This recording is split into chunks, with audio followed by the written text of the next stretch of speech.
In this video we're going to take a look at the reverse engineering category from the PicoCTF 2022.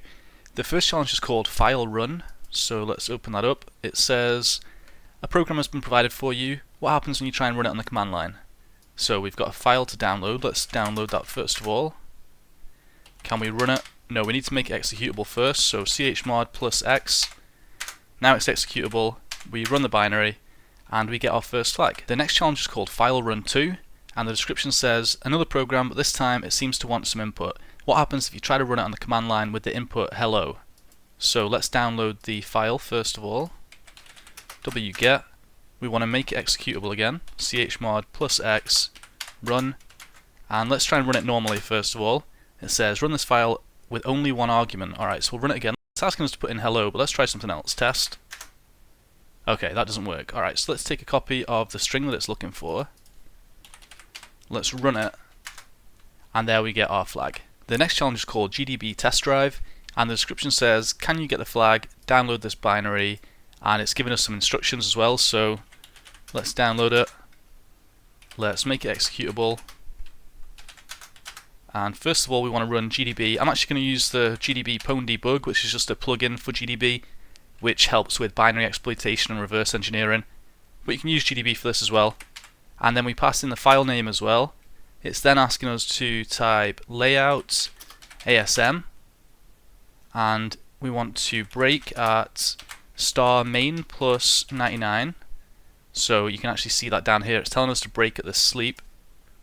We'll break there, we'll hit run, and we hit our breakpoint, and it now wants us to jump to main plus 104, which is right here. So it's stuck on this sleep at the moment.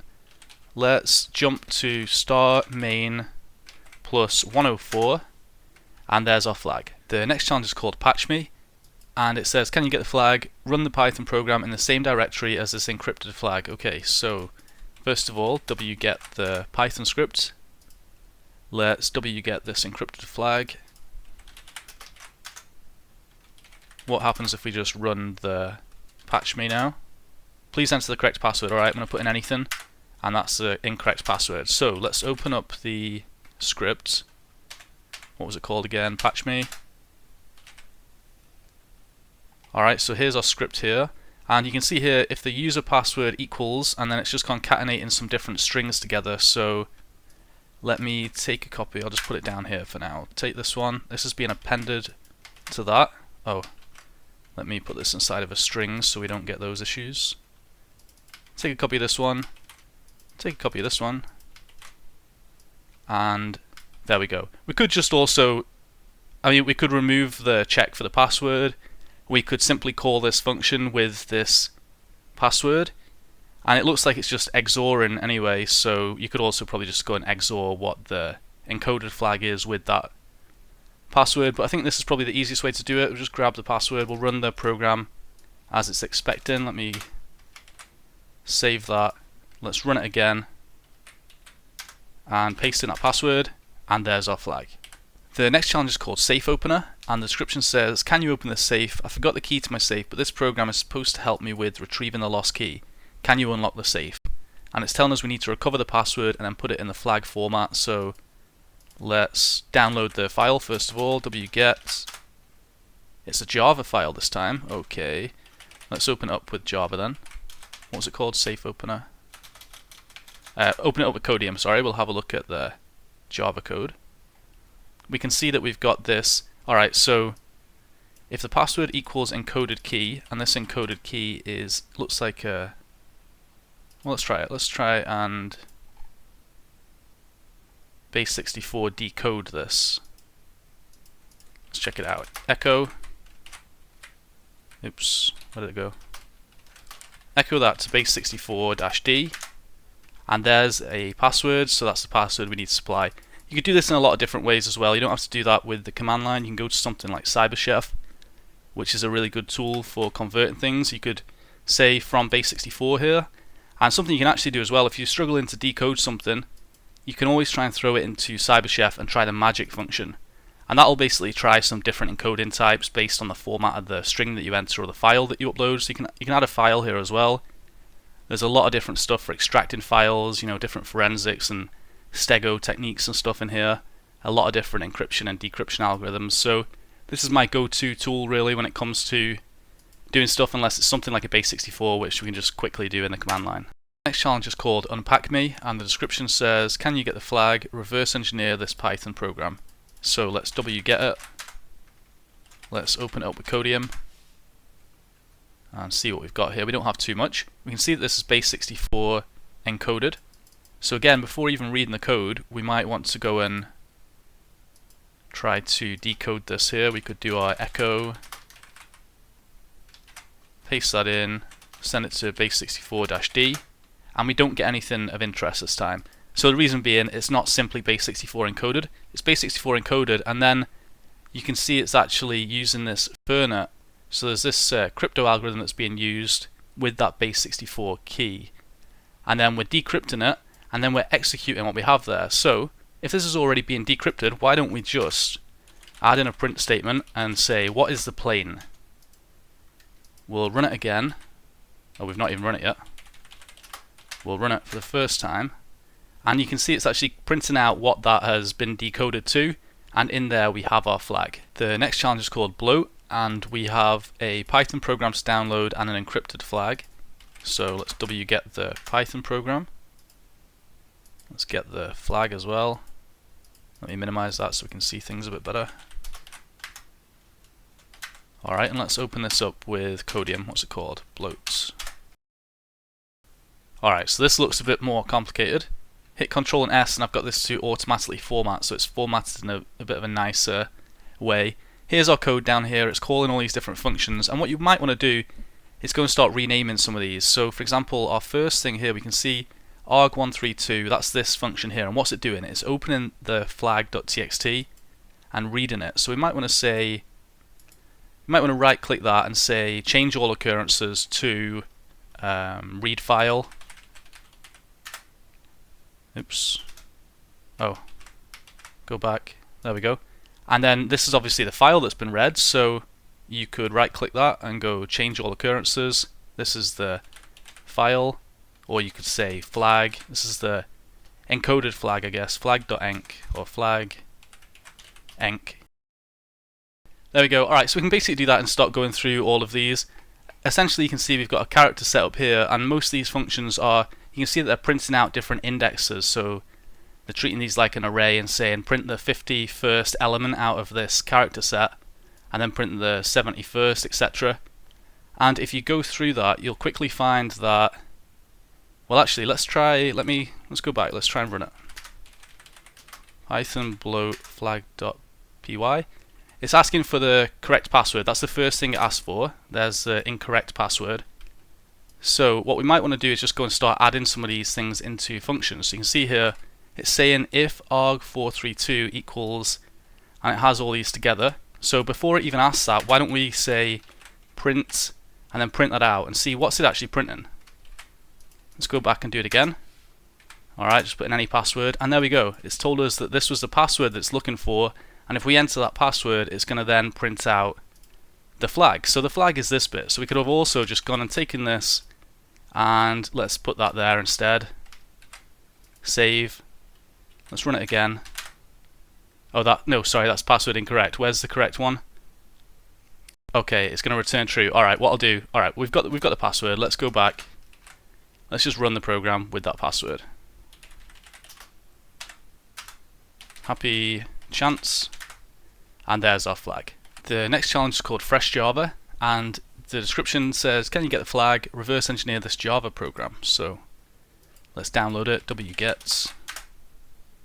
And you can see we've got this KeygenMe.class, so it's not something we're going to be able to view. In fact, I'll not open it with Codium. Let me just try and print that out.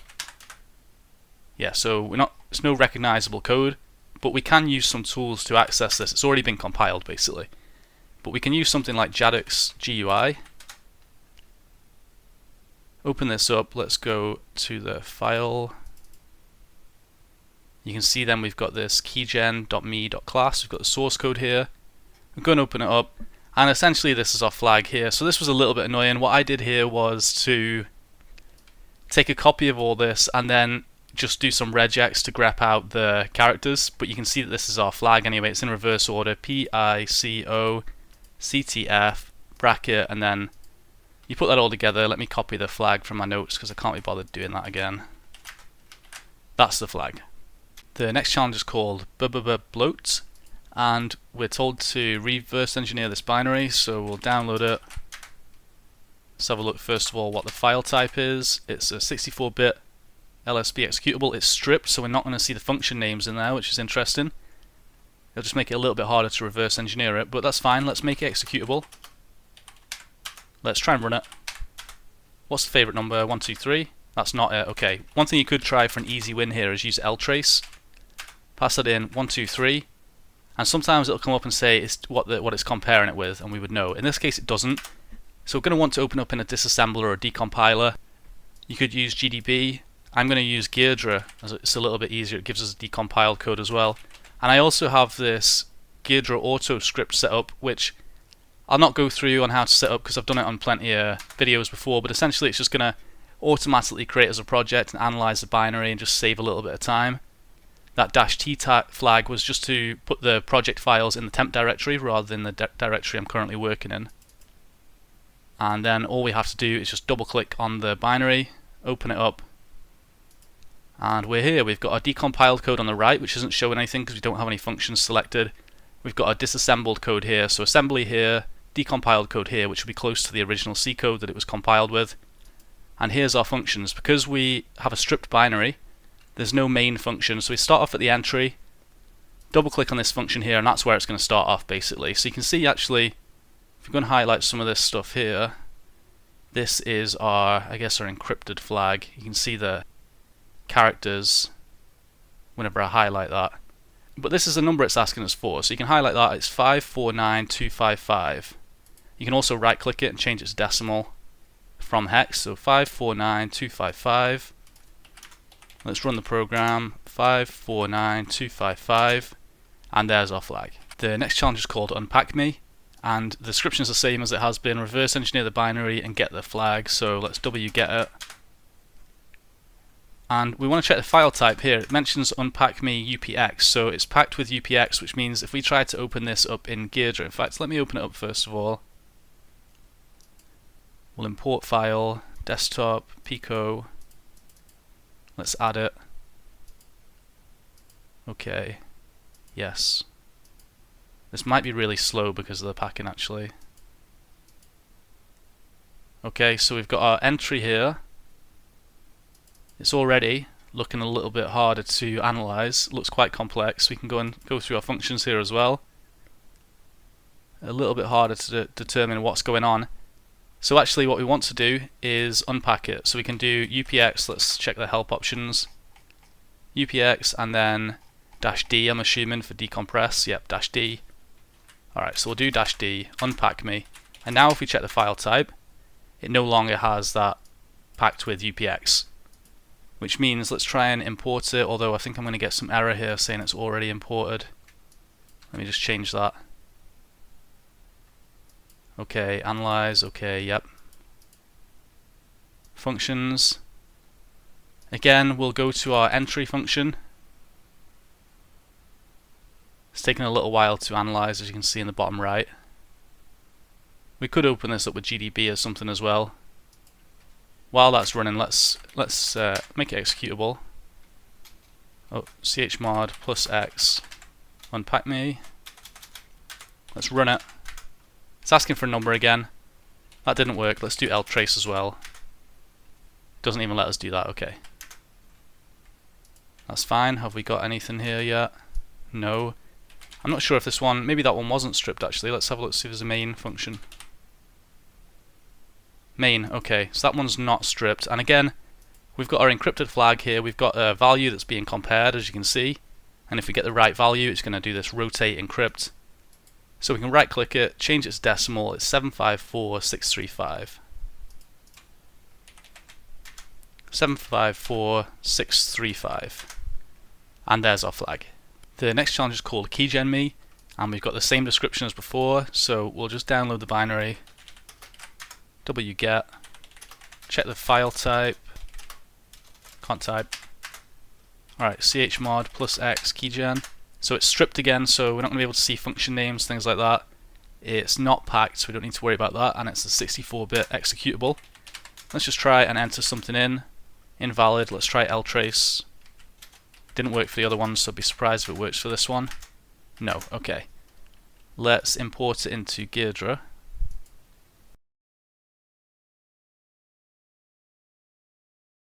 We are not going to have a main function because it's stripped, so we'll go to our entry function.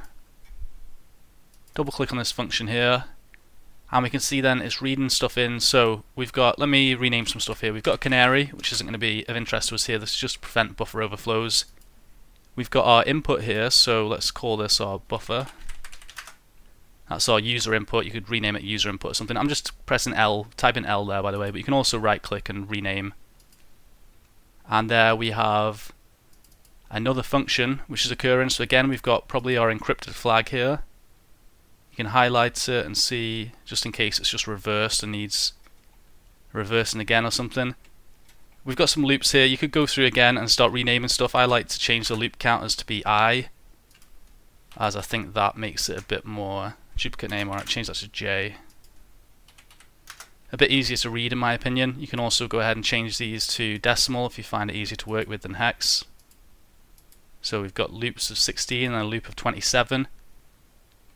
And you can manually determine just from statically analysing the code like this what we need to enter, or you can go and set up a breakpoint in a debugger and check it out that way, which is what I actually did. So you can see we've got this comparison down here. It's checking the string length first of all.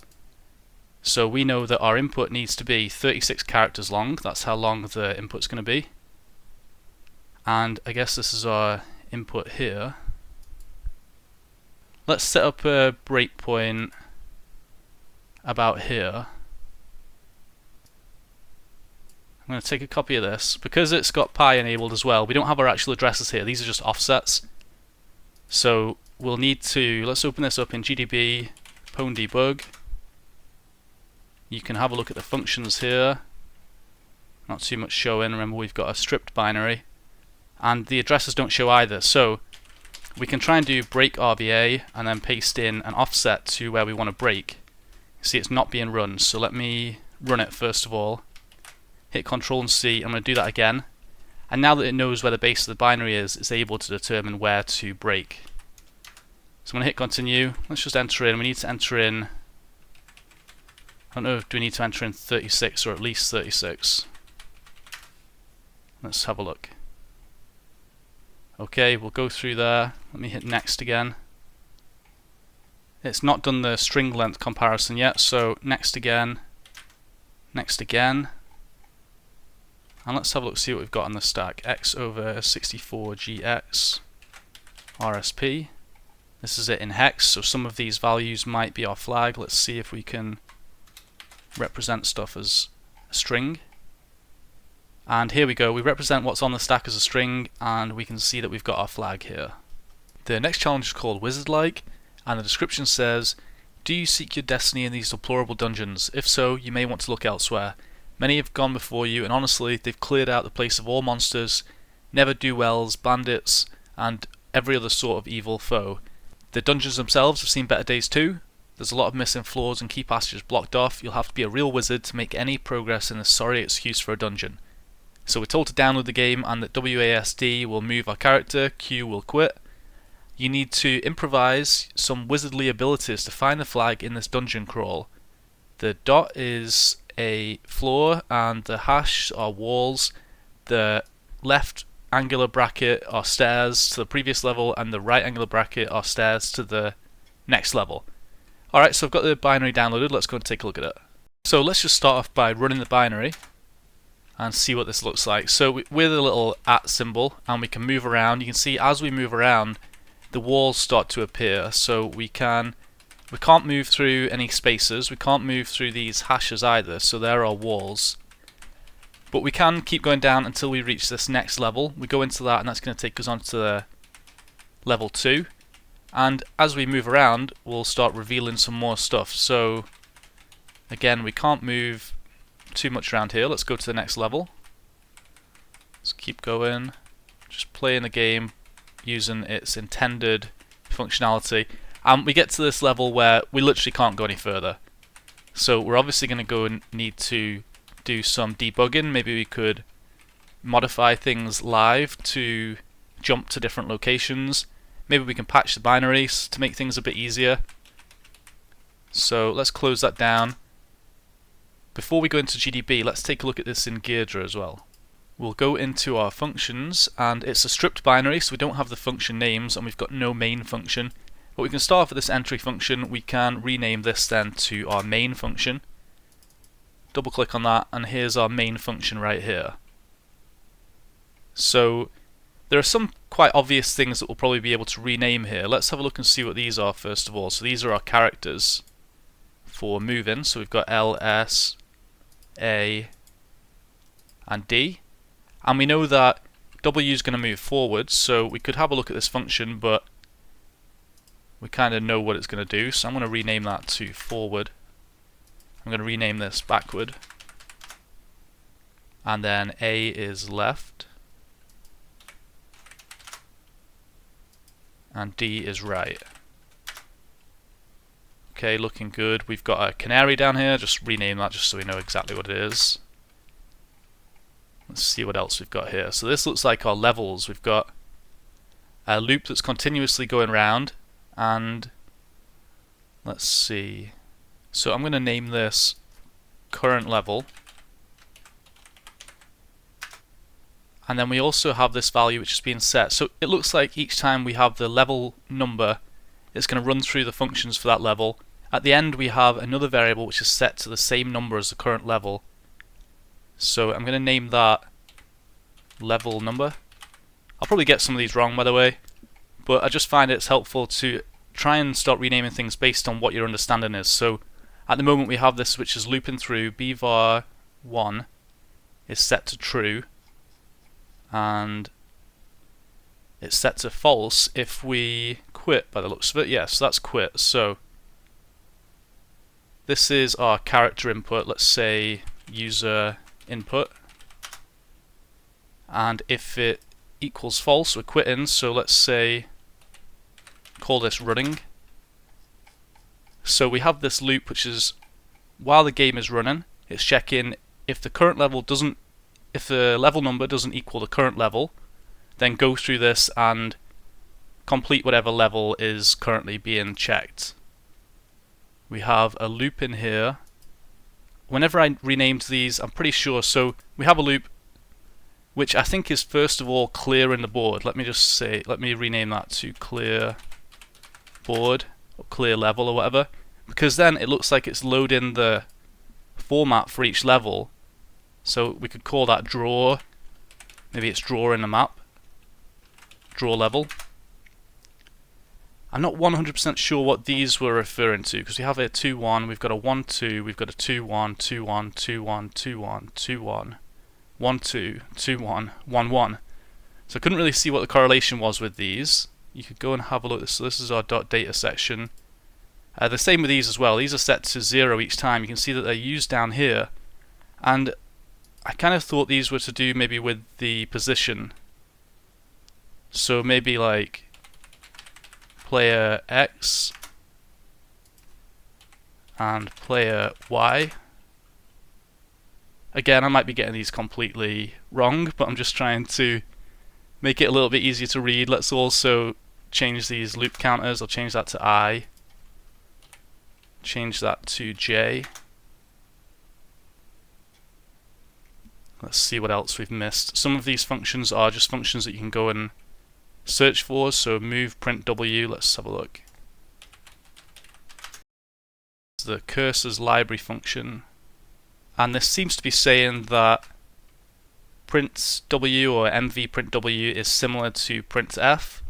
In effect, the string that would be output by printf is output instead through w add string used on the given window. Okay. So that's the case with a lot of these functions, like this endwin, w refresh, and things like that. W get char obviously is getting the character from the keyboard that we're supplying.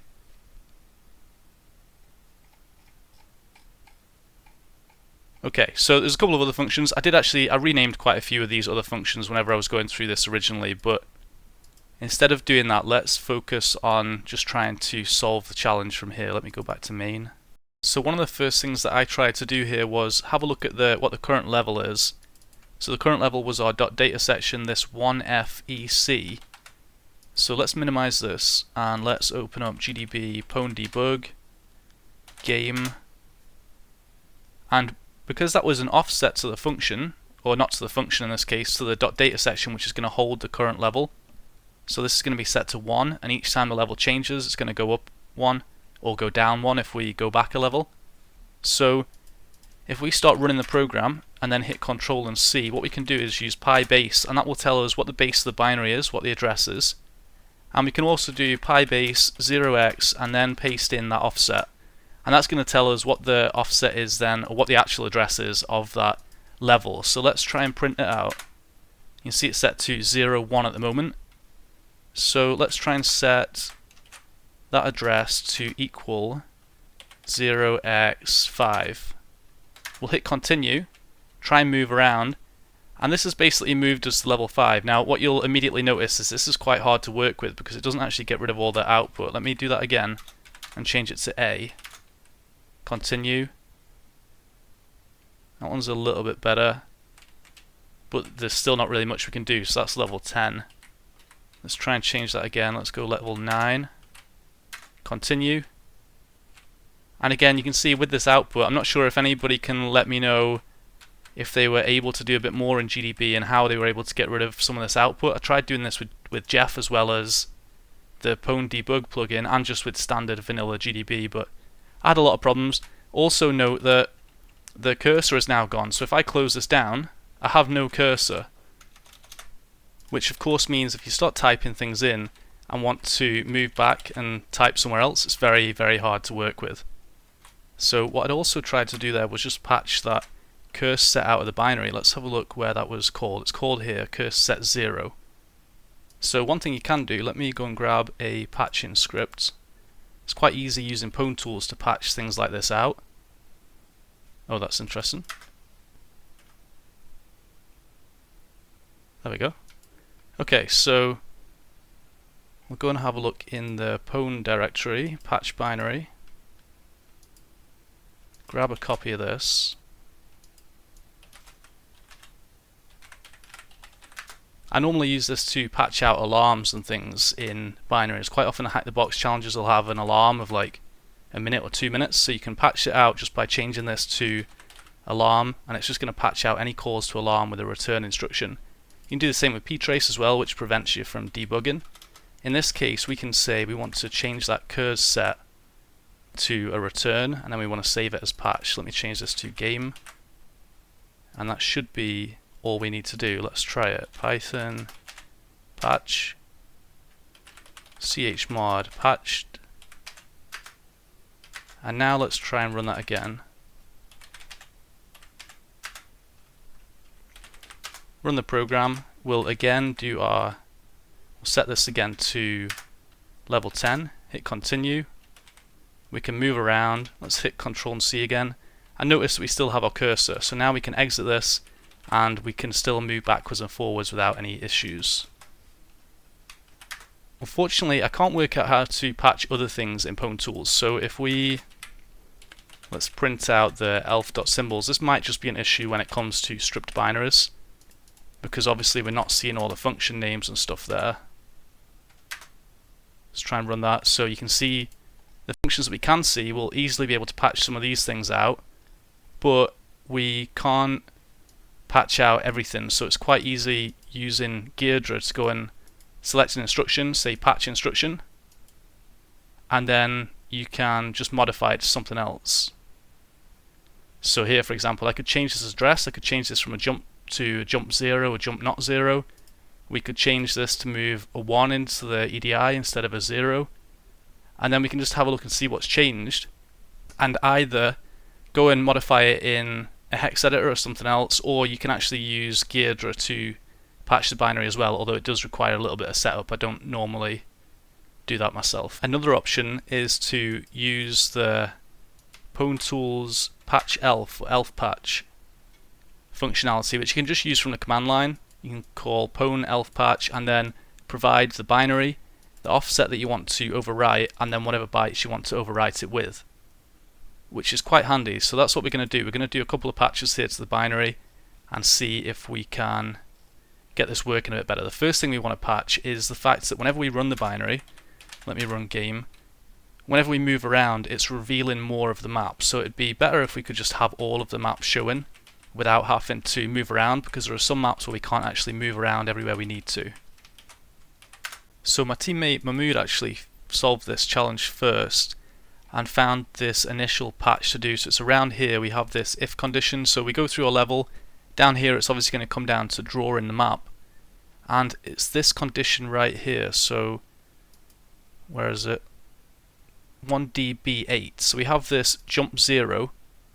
What I did here was, rather than jump into 1e8c, I had this changed to 1dbe, which we have right here. So let's have a look and see what we've got first of all. It's a 0f84ce. That's the instruction. I'm going to patch this. Patch instruction. I'm going to change that to 1dbe. And you can see what it is now. So 0f84, and I think it was a 1c. That's now being changed to 00. So we'll just hit enter there, and you can see then with the code what's actually happened. So it's removed that part of the if statement, and instead it's going to be calling this each time. Now obviously we need to save this patch binary, so I'm going to do that with the elf patch functionality from pwntools. Let me just undo that change. So remember, what we're doing here is we're going to change this 1db8 offset, not the first byte, not the second byte, so it's not actually going to be B8, it's going to be B9, BA. So we're going to replace the BA, which is currently CE, we're going to replace that with 00. So let's minimize all this. Let's do pwn elf patch. I'm taking our game, and the offset is 1dba, and we want to replace the CA or CF or whatever it was with 00. I'm going to send that to temp, and let's make that executable. Let's run temp, and look at that, we've got this first part of our flag. So it's now revealing all of the map for the level we're on. So we can go down, we've got PicoCTF, let's go to the next level. We've got your underscore for underscore wizard, or your a wizard with a 4 underscore. A little bit hard to read for me. Let's go down to the next level. We've got a 1 here, okay, looking good. We've got a 4. Now here's the problem, we can't go on to the next level, so we could try and use GDB and just swap the level, and I did do that originally, but due to the problems that we're having with the map not displaying properly due to the GDB output, I wasn't able to get the whole flag that way. So let me show how I got around that, and that is with another patch. So let's go back to our functions here. I haven't actually created the move function. Where was it? Trying to remember which one it is. Let's go through them. We'll go through them. We have a couple here which show the hash symbols. That's interesting because the hash symbols we're not able to move through, but we're also not able to move through the spaces either. So that's it right here. So what it's saying is, if you detect a hash or a space, set uvar1 to 0. Otherwise uvar1 is 1. So if we were to change this uvar equals 0 to uvar equals 1, then it should treat hashes and spaces the same way that it treats the other blocks, i.e. allowing us to walk through them. So here's our uvar1. You can see it here, move 0 to EEX. The offset is 1656 for the B8, but we want to actually change that 00, so it's 1657, and we want to change it to a 01. So we're going to do the same thing, pwn elf patch. We'll take our temp because we want that first patch to be in there as well, and we'll do 1657 01. Let's call this patched, chmod plus x patched, and let's try and run it. And now if we go through these hashes, notice that we can walk around everywhere without any problems. So we've got our PicoCTF, you're a wizard, and then we'll go through to our next level. We've got a 1. Go through to our next level, we've got a 4. We're able to just move through all these walls and spaces and things. So we get to the next one, we've got a 9. We need to walk through all of this as well. Let's go to the next one. We've got a 6. Keep going, we've got a 2. Obviously you take note of these as you go in. we've got a 9 here as well, a little bit hard to see. And where's the end? Okay, down here. Go through that one, we've got another 9. And you can't actually see the next level from here, so you've got to go all the way down to the bottom right.